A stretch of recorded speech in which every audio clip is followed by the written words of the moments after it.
gentlemen, and welcome to another episode of Peer-to-Peer Conversations. My name is Mohit Davar. I'm the chairman of IAMTN, and it gives me great pleasure to finally get my friend and a leader in the money transfer industry, Mr. Samish. So welcome, Samish. How are you?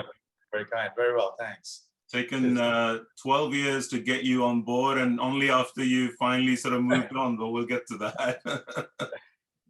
Thanks for it. It's an honor and a pleasure to be with you. No, my pleasure. So Samish, would love to get to know you. I mean, I know you, we've spent time, but I think for the audience, more about get to know the person that clearly built a tremendous business and exited to Mastercard and so on, and we'll get to that. But maybe we can start off with just you and your journey sort of prior to getting into Transfast.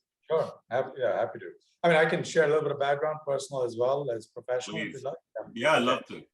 Got it. So, I was born in India, in Pune, then lived in Vancouver for a short time before returning to Bangalore. My father, who's passed away, was a physicist. My mother was a school teacher and a stay-at-home mom for a while. From Bangalore, moved to Kanpur after my parents had sort of separated. My mother moved to Nigeria to teach there, which was pretty brave in the 80s. She's an incredibly independent person and very strong-willed.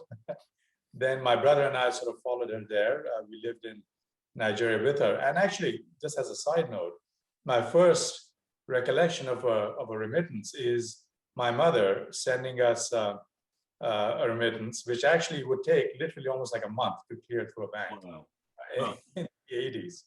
After Nigeria, we moved to Boulder, Colorado in the US. There I studied, I started out in physics.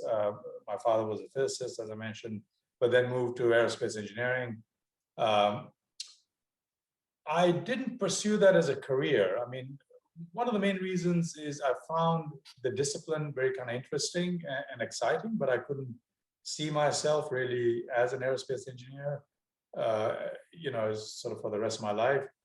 And then also the other factor was that in the 80s, what was exciting about aerospace was the Space Defense Initiative that was launched under Ronald Reagan. But by the time I graduated, the program was potentially going to be wound down. And as an Indian citizen, as a green card holder, I really couldn't expect to get employed anywhere because you really needed to have US citizenship, you had to get clearances, etc. Anyhow, I didn't pursue that as a career. Ended up moving to New York and started working on Wall Street, which I started in '89. Spent a couple of years before going back to business school.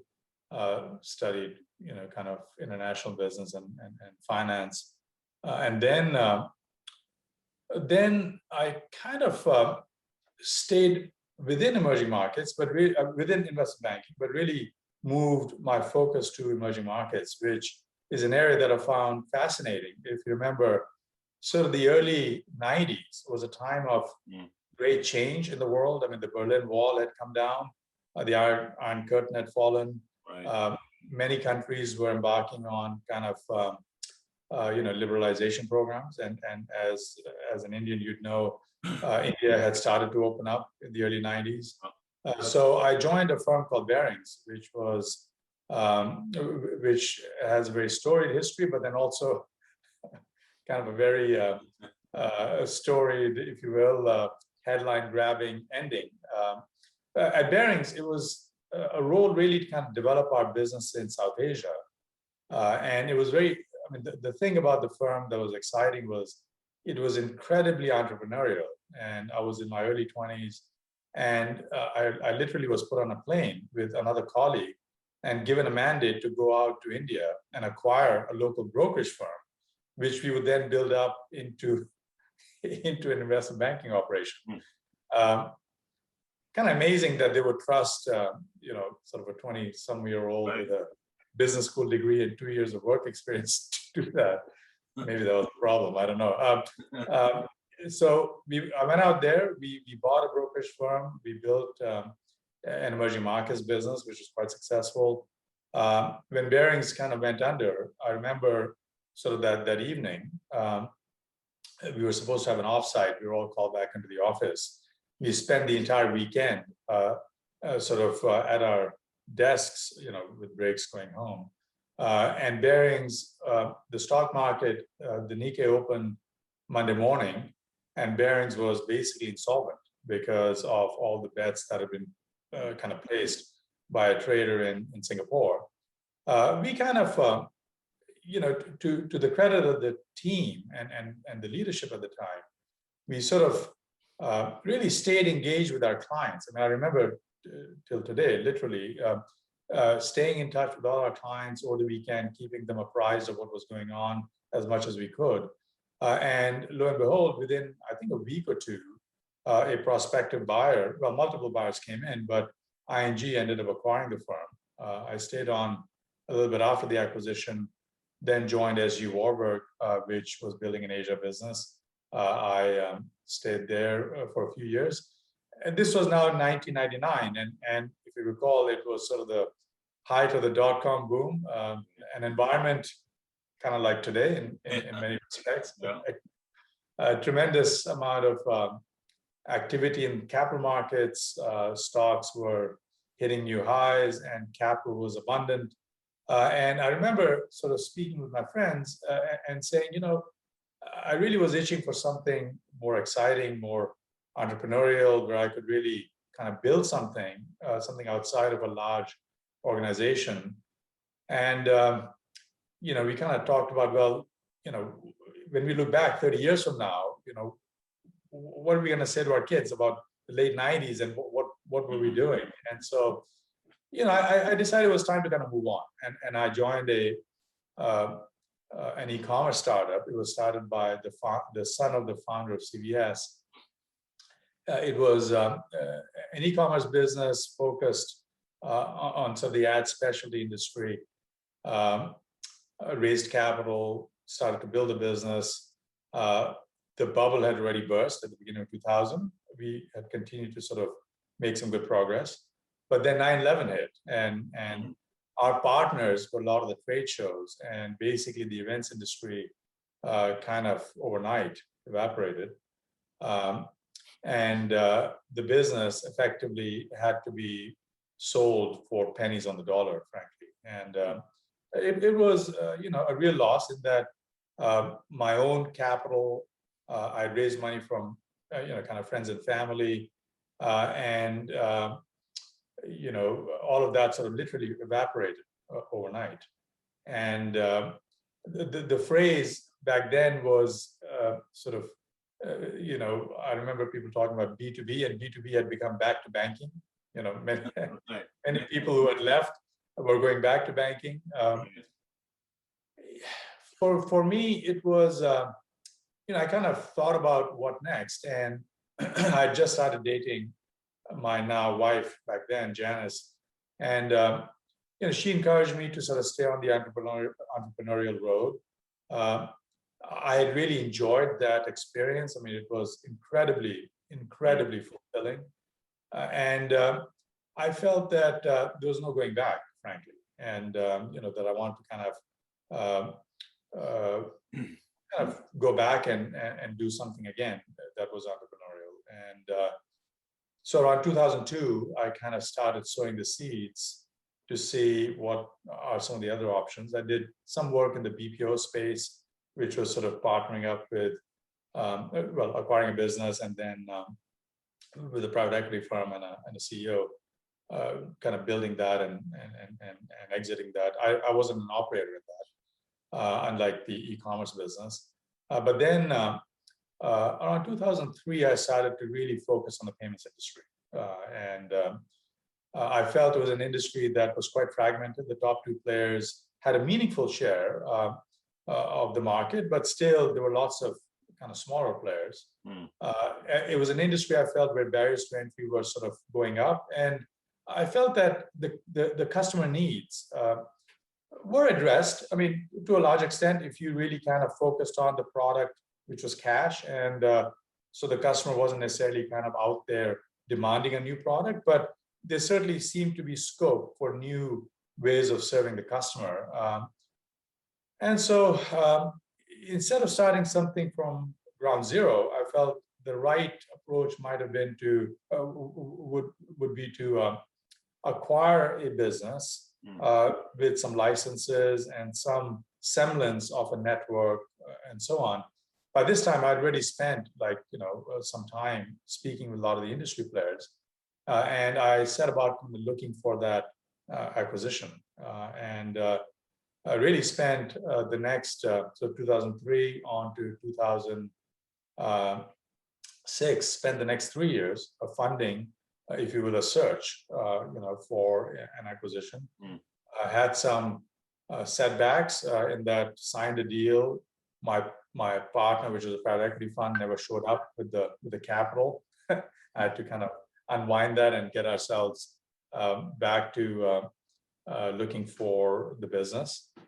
In November 2006, by now I'd partnered with a firm at the time called Greenhill Capital Partners, now called GCP. By 2006, we ended up signing a deal to acquire Transfast, which was a very small business. The business had largely kind of flatlined. It was kind of ex-growth, really. It had some very talented individuals and licenses, a semblance of a bit of a network. It was subscale for sure, and it had been sort of left by the wayside while another entrepreneur had been executing a kind of a roll-up strategy. And so met with the founder, and we ended up doing the deal. And really that was, we ended up acquiring the business, signing the deal in November 06, closed in April 07, right before kind of the world changed. So that was the start of the journey. That was, oh, great. Well, I mean, I know you and I have discussed some of this, but even I had forgotten the whole, especially I'd forgotten that you spent some time in Nigeria. And I mean, look, both of us in some ways, I mean, I grew up in India, moved to London, certainly didn't have the Nigeria experience. I'm sort of, and then I lived also a couple of years in Denver, so that's quite interesting. So we talked about that. All of this, and then, your sort of experience at Bearing, starting e-commerce that didn't work out. I'm sort of curious, how does all of that surely has shaped you up as a person, right? I mean, all of these things. And how do you think that sort of shaped you up, and how do you think that's helped you in your business journey in some ways? Yeah. So Mohit, I think this is something, we've talked about, and I think you, and maybe it's something you kind of build as part of the experience. I mean, you've been through this. It's sort of the grit. I'm not sure how else you can really describe it, but change, which has, I mean, in my life, I think someone like you and many other people, when change sort of becomes a relative kind of constant almost, right? I mean, moving or switching schools. Yeah. A business you're in overnight disappears, kind of adapting to change and sort of, thinking about, well, okay, something didn't work out. How do you sort of pick up the pieces and figure out what the next step is? So I think the experience of change, kind of grit, and I think change almost maybe is also a kind of a very fertile ground for kind of creativity, because I think you kind of build up creativity over the years, and that helps over time. I mean, setbacks are part of the journey, and frankly, they're not very pleasant. I mean, and I know people say, it's great to fail, and I mean, it's fine to fail. I get it, but it's better to succeed. Right.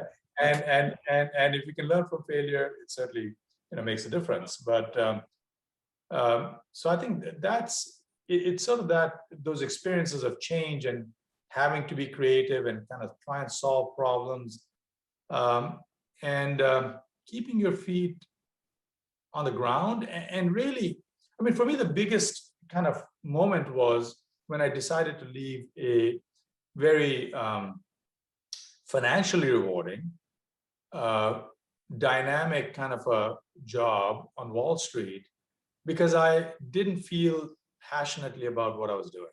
And I think that passion can serve as a huge motivator to overcome, I think, adversity, when you want to kind of get something accomplished. So I think that's helped me. Yeah. Yeah. I mean, look, I always think that it also just makes you want to work that much harder to achieve what you want to do, because I mean, I see it in my own kids now, which is this entitlement culture. We're born in the UK, everything's going to be served to us in a plate, but given our journey, and I see so much more. I mean, there are a lot of people who, the real sort of migrants, let's talk about it. But I mean, that willingness not to give up, I think that is just built into you, and you've got to work that much harder, go the extra mile, because it's not going to be served to you on a plate, right? So that's right.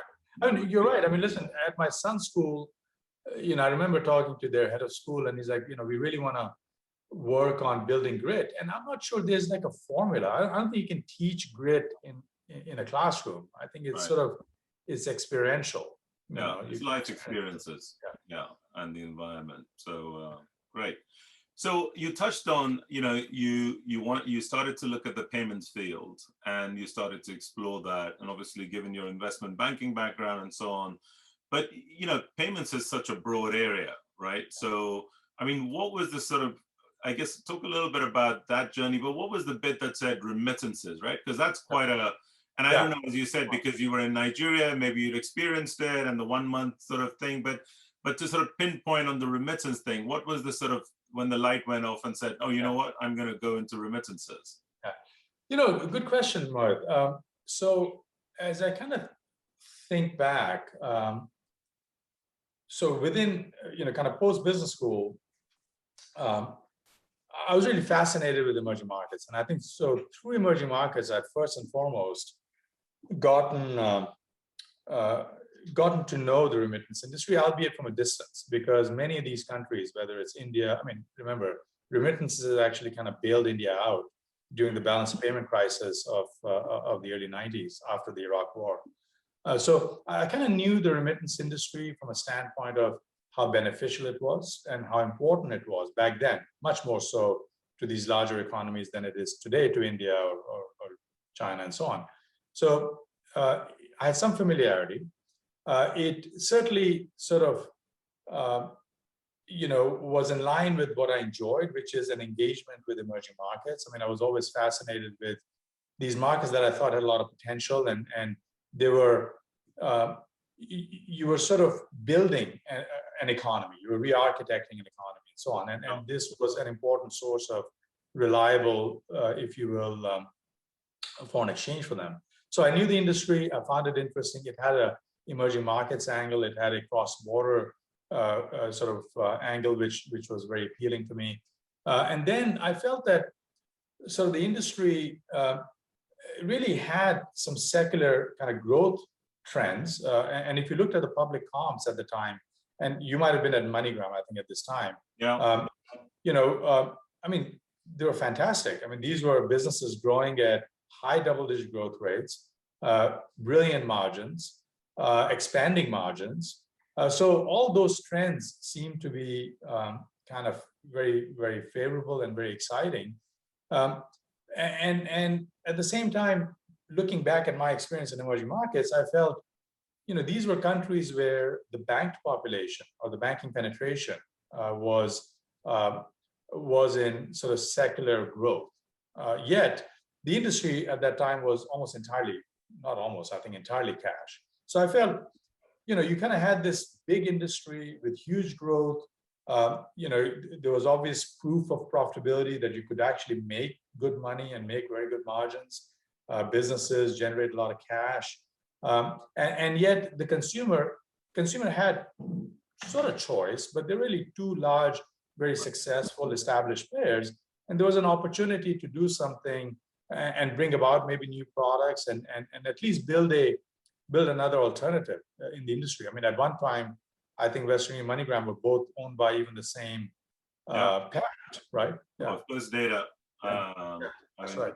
I remember they bought Western Union in '95 and then spun off in '96, which is when we got involved. But you're right, 10% margins, $50 on a $300 fit, and That's right. it's funny, you look at all those economics and all those matrices, you get into it and you realize those margins disappeared, right? Well, they've changed. Yeah, they've changed a lot. I think it's become a business where, I mean, scale obviously is important in any industry, but today in this industry, it's so much more important. I mean, back then, even a smaller player could make decent margins, and I think that's why it had so many players, right? I mean, subscale players that could survive.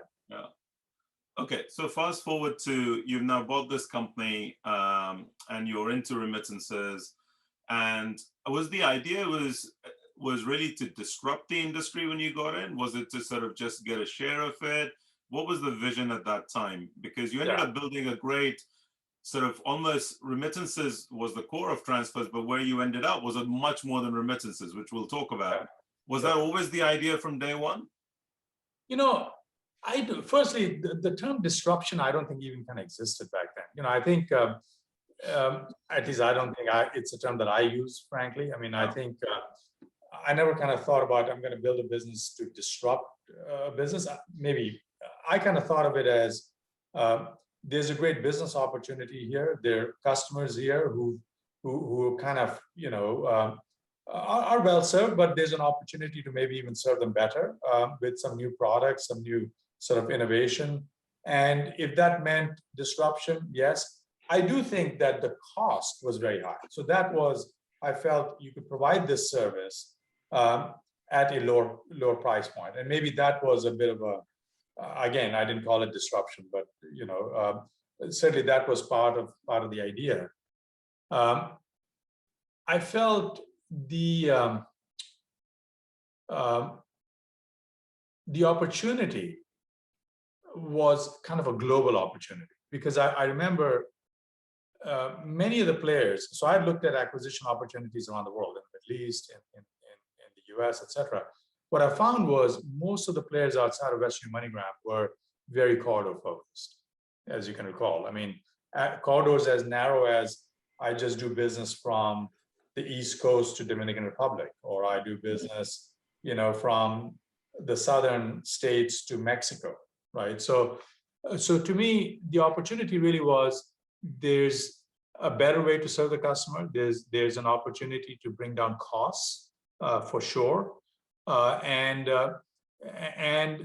there's an opportunity to build a sizable business, because a good part of the industry is still fragmented with lots of very smaller players, where with the help of some technology, I remember when I acquired this business, they literally used to have people with a CD-ROM.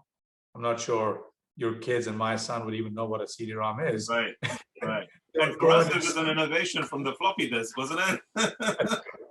I remember, correct. I mean, I remember when I first, not to digress, when I started as an engineer, started programming, the floppy disk was like this big. It's crazy. Anyway, so this, so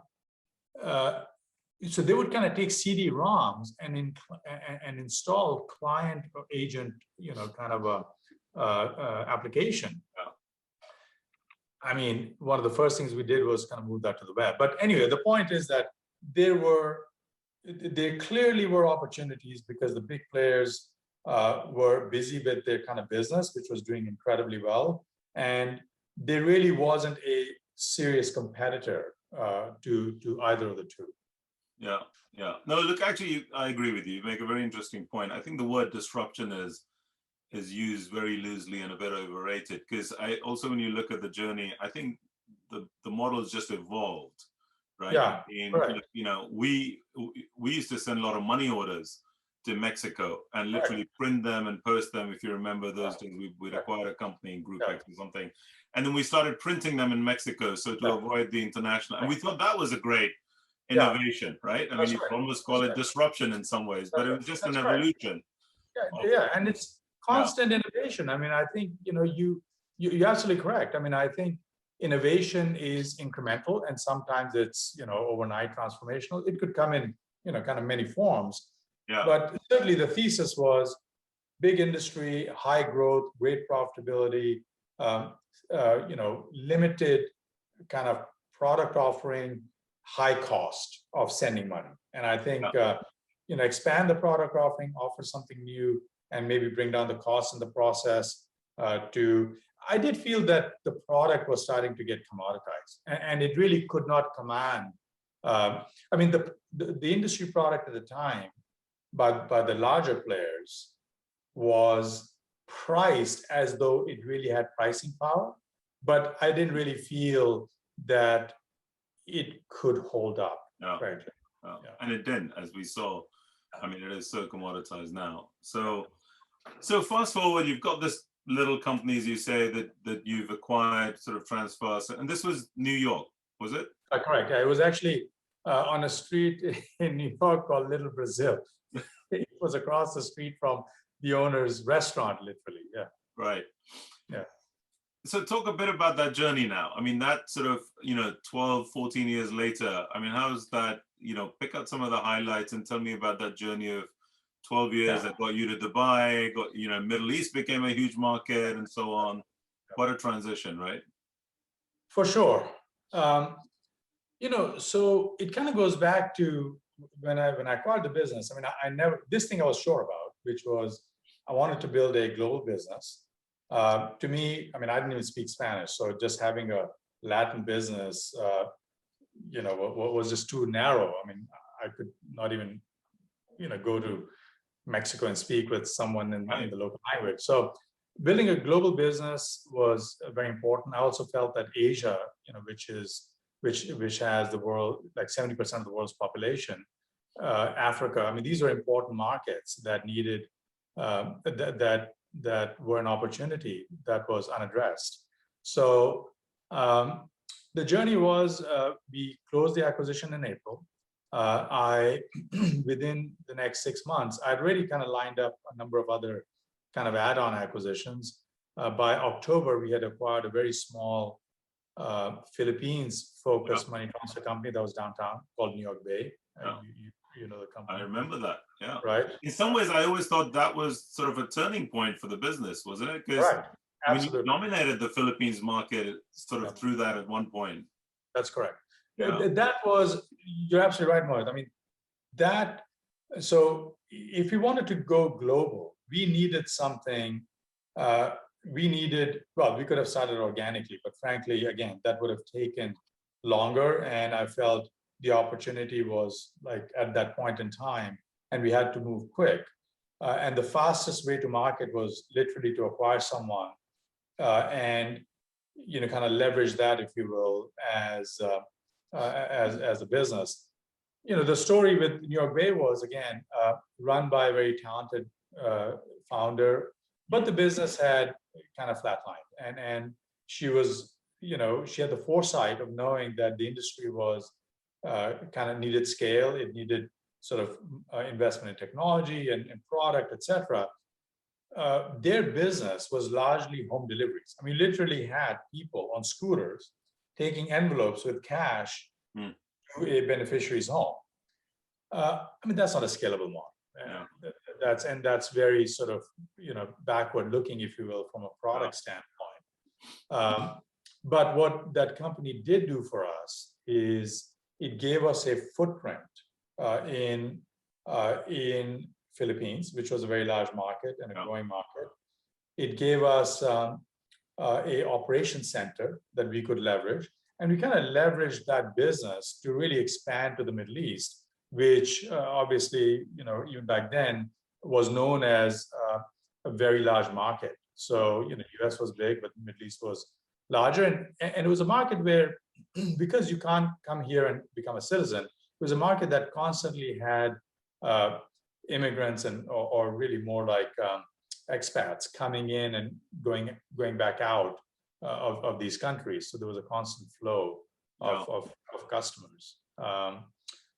So we made that acquisition in October, but very soon, what we thought we had at the starting was two businesses that were subscale, that had flatlined, and we could, because the economy was still kind of growing, beginning of 2007, we could quickly sort of do a few things to put them on a growth path. Well, the global sort of the financial crisis took hold, Right. the credit crisis, and overnight, I mean, we were juggling lots of different things. It was no longer simply, kind of we're going to grow these businesses. It was, can we survive this sort of storm and come out on the other side? And at that time, the business model was very much agent oriented. I mean, you literally had mom and pop agents that were, kind of sending money abroad. They were our customers first and foremost, and then their customers were our customers. But these agents were in real trouble because, it's not like they had financial statements that were auditable and big balance sheets. I mean, the balance sheet, I mean, the counterparty risk was effectively the credit rating of the agent as an individual. So if the agent had, in the housing boom, taken out 10 mortgages, then that agent was underwater. And for them, the source of the remittances were a great source of capital that they were using to run their business. So, we suddenly found ourselves in a very different environment, and an environment that we had to sort of navigate. And there wasn't like a playbook for this. You had to kind of figure out what you needed to do to, you were in the industry at that time. As a smaller player, we had agents running away with our capital. So anyway, we had to kind of navigate that. I remember being at a board meeting where, it's sort of the dark days, if you will, of the crisis. Lehman had now gone under. Bear Stearns on my birthday weekend had gone under. And so, we thought out loud. I mean, will we be able to really sort of come out on the other side? Luckily, we had not taken on any debt at the time of the acquisition. It was purely an equity financed acquisition. So we had, the benefit of that. And we had just started leveraging our Philippines business to build a presence in the Middle East, which was also affected, by the way. But, we managed to survive the crisis, come out intact on the other side. And by 2009, which was probably the darkest before dawn, right? I mean, I think things had started to already improve a little bit. And in 2009, we actually, in the midst of this, kind of global crisis, we launched our first direct-to-bank, instant direct-to-bank product in the Philippines. And that was a real breakthrough product back then because, the industry was entirely cash. We had convinced Philippine National Bank that, we could do an integration, and, we thought it would be very beneficial for their senders and receivers to receive money directly, to send money and receive money directly in a bank account. Yeah. And that was sort of the starting point of our bank product. And, the industry, and I'm talking about particularly the larger players, at least from a distance, I couldn't tell you for sure, but from a distance, it seemed like, and certainly the largest player in the industry, from what I'd heard, had really had a very confrontational and a very, maybe an adverse type of a relationship with banks, because they had felt that banks were the competition. Whereas, to my mind, banks were, another partner we could have in the industry. And so that particular product was transformational for us.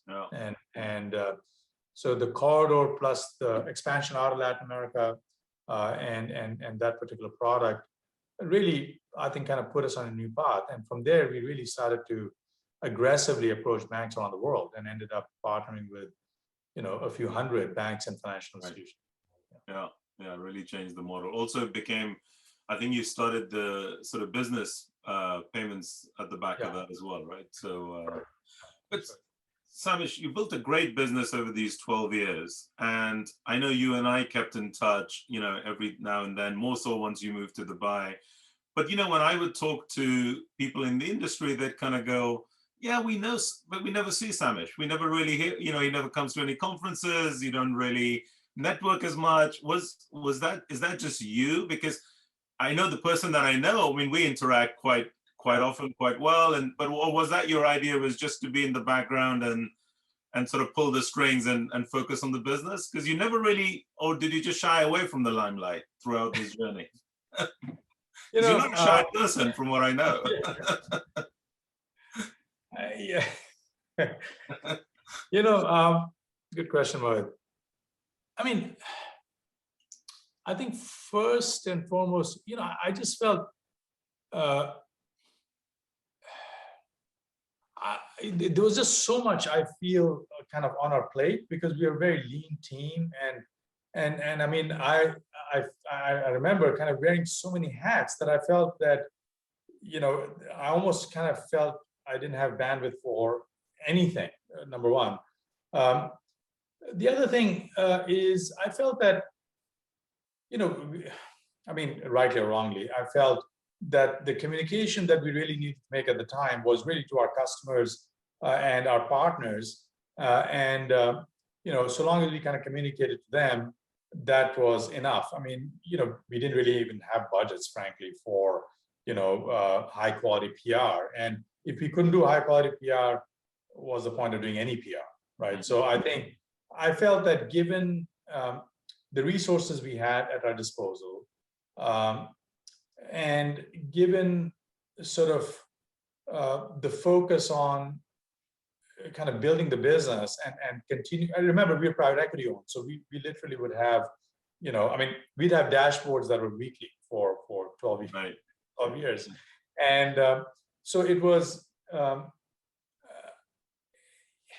I wouldn't say it was entirely conscious. I think it was a fact, sort of multiple things just coming together, and just sort of head down and building the business and communicating with our customers. And I felt that over time, kind of the PR would take care of itself. And I'm not a big, I mean, I'm not necessarily,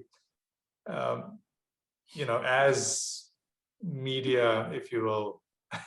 No, but I mean, it's incredible. I mean, look, I network a lot and I find that as a basis to get the information, but it was always amazing how you had your pulse on the market. I mean, not just your markets, but across the global market, without getting out there and doing this. So, that's great. And I guess part of the whole thing is you built a great team, Samish, right? That was out there.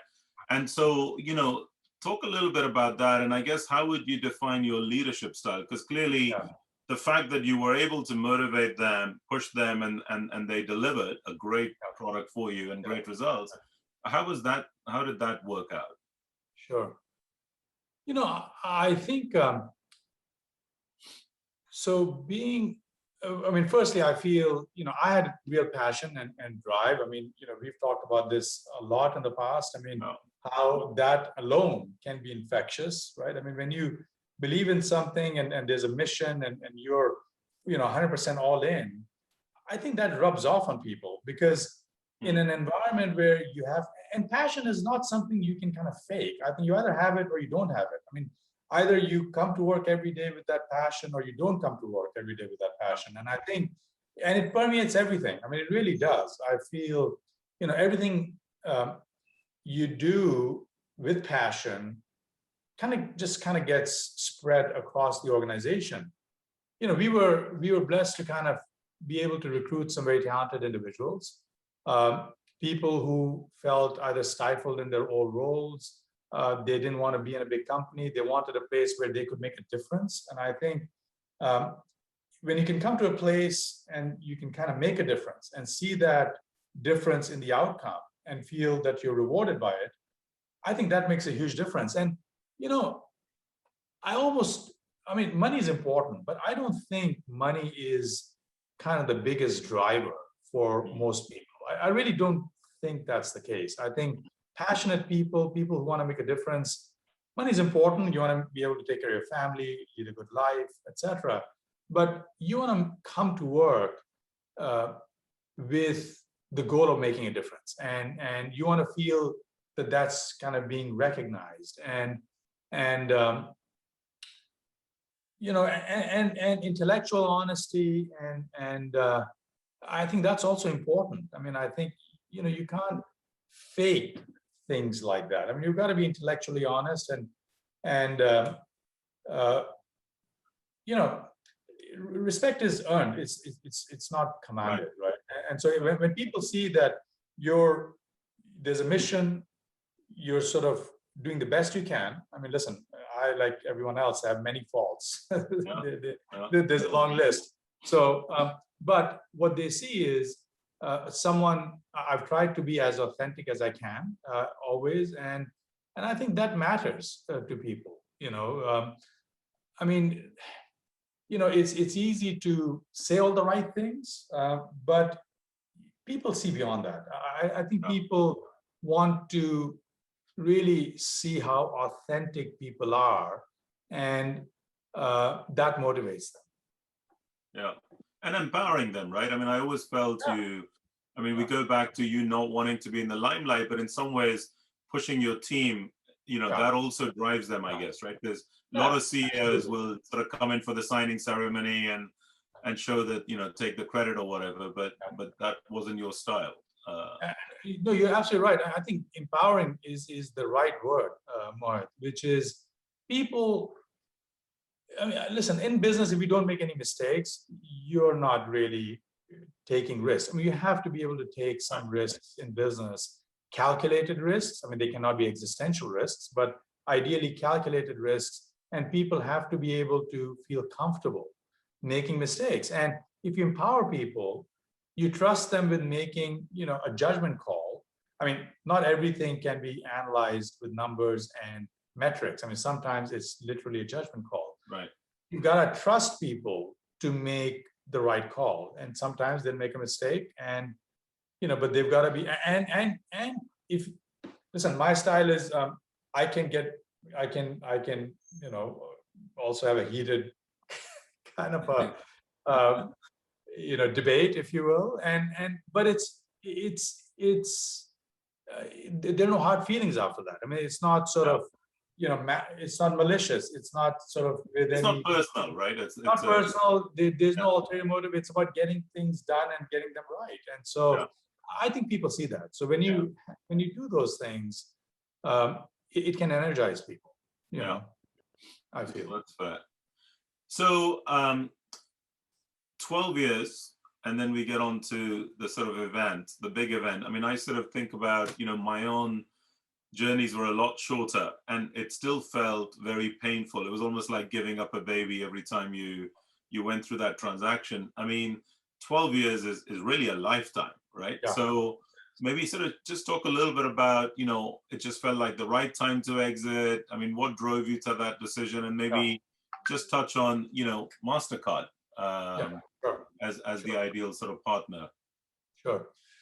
So we had, over the years, kind of successfully diversified the business into a global business. I mean, at one point, we, towards the end, when we were acquired, we reached over 90%. I mean, our network, the payments platform that we built at that time was able to do person-to-person, business-to-person, and low-value business-to-business payments. I mean, we didn't really focus on kind of high-value payments, and we were not the platform if you were sending $1 million to a supplier in China, but we were the platform if we were sending a few $1,000s or up to $20,000. So we had, by the time we were acquired, we had built a business that could do all those payment types. We had built a network that reached over 90% of sort of world's population and covered over 90% of global GDP.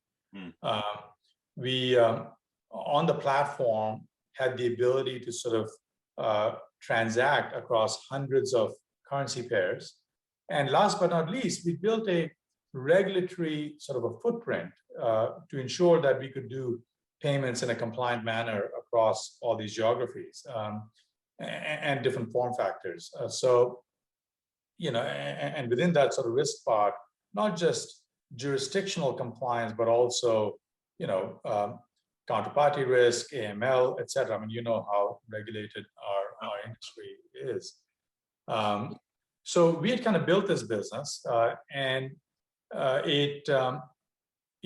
a private equity owned business, you always know in the back of your mind that there will be a point where, your investors want to kind of realize their investment. And so, around 2016, which by that time was 9 years, our sort of controlling and majority shareholder and my partner, they were ready to kind of start. We had started having some discussions about what comes next. We through a very small kind of a short process. The thinking back then in 2016 was really to kind of bring in another financial partner and then kind of hit the reset button in terms of going forward. And we did that. Our primary shareholder kind of realized they effectively realized their investment, and they kept the rest for the second bite at the apple. Myself as a founder and my management team, we kind of held on to everything. We didn't really participate in that. And then we set about kind of the next stage, if you will, or one prime, if kind of a version. And we continued to kind of grow the business. We'd had incredible growth, double-digit growth, expanding margins, and so on. On our TransPay product, which was a very different, it's not a traditional remittance product. For our TransPay product, by this time we were serving kind of one of the world's largest platforms as a client. We were serving one of the world's largest freelancing company, other kind of gig economy companies, etc. We were approached by, at that time, this is now, I think, 2018. 2018. We were approached by, we had just signed up a very large, or the largest payments company in Asia as a client. And they had some very specific needs related to kind of their wallet and their platform, where they wanted us to do disbursements. By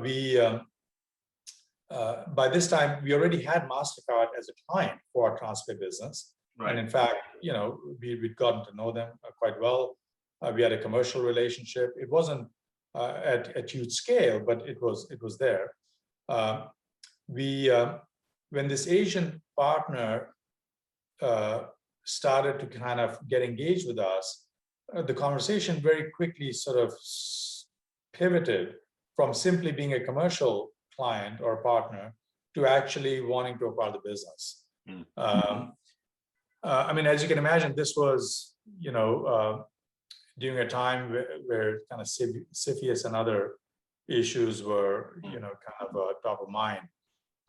And we did proceed with this prospective partner, and we were in kind of pretty advanced stages. I mean, I think a week or two from closing, a couple of weeks from closing the deal in Feb of 2019, when Mastercard sort of, actually, what happened at that time also was one of our, not direct competitors, but a company whose board you've served on, Hank's company, Earthport, they had received, I think, an acquisition interest from Visa. And Mastercard sort of had jumped into kind of that, if you will, discussion and had, took a serious run at Earthport. We were almost close to getting our deal done, and one of our shareholders knew Mastercard very well, and they had some discussions with them, and Mastercard expressed an interest in potentially pivoting away from Earthport, as they kind of understood that we already had a commercial relationship. They had already known us. We had had some corp dev type meetings with them before, but now they wanted to kind of move very fast. And I mean, this was all really kind of unsolicited, and we, in a matter of weeks, ended up pivoting away from our other acquirer and doing a deal with Mastercard. I mean, the strategic rationale was very solid because they knew us, we knew them, we were integrated, we were doing payments for them. They had obviously a very large network of banks. Banks were an important, and NFIs were important clients for us. They have a very large product line that focuses on digital clients. We were already doing that through TransPay. So the strategic rationale was there, and to their credit, Michael, who's the current CEO, really saw the opportunity, and they were embarking on a multi-rail strategy. They had already acquired VocaLink and had been very successful at it. And this sort of, if you will, completed that journey in terms of doing cross-border, multi-rail. And they had a much smaller business, HomeSend, so they were familiar with, I guess, exactly right. Such. And, That's correct. That's right. I don't know if I ever told you, or we may have had this discussion, but of course, you cost me a lot of money by taking Mastercard away from the Earthport deal, which will even up at some point. I think lots of dinners and lunches, but I'm not sure I can ever make up that. No, but it's a good start. So no, but look, that was a great deal, and I think there's been a lot of, in my view, there's almost needs to be more consolidation. There's not been that much in this industry, so it's always exciting when there is a transaction, and particularly when a player like Mastercard gets into the, and also I know your Asian potential partner that walked away has tried many times and so on, and so it'd be great. This is good for the industry. It's progression. But then, 2 years on, you've now left Mastercard and Transfast, and so what is that? Was that an easy decision? How did you come onto that? It was the right time, I think, because we had completed the integration, and I think I think it was the right time for the team to sort of continue on this journey and continue to work with key stakeholders within Mastercard to continue to build the business. I mean, the business has done phenomenally well and continue to do phenomenally well post-acquisition. And I felt, this was really, I had sort of achieved and accomplished what I wanted. I really, at heart, really am an entrepreneur. And, so this was my third venture. And, I kind of felt it was time to take some time off and really spend time with my family, which, as you know, these journeys come at a cost, and, also with COVID last year, a lot of things changed there as well. I mean, I felt, it's obviously been an incredibly difficult time for so many people around the world.